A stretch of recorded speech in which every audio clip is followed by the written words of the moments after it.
Investment বা trading কৰাৰ আগতে ইকনমিক কেলেণ্ডাৰ এনালাইচিছ কৰা বহুত ইম্পৰ্টেণ্ট হয়।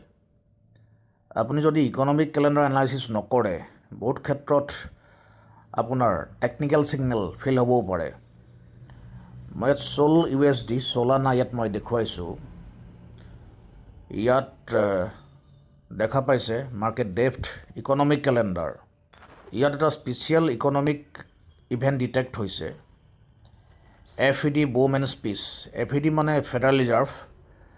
এইটো FED ব'মেন স্পীচৰ বা ফেডাৰেল ৰিজাৰ্ভৰ যিকোনো ষ্টেটমেণ্টে মাৰ্কেটক এটা সাংঘাতিক ইনফ্লুৱেঞ্চ কৰে। গতিকে সেই ছিষ্টেমবিলাক আমি জনা অতি দৰকাৰ হয়।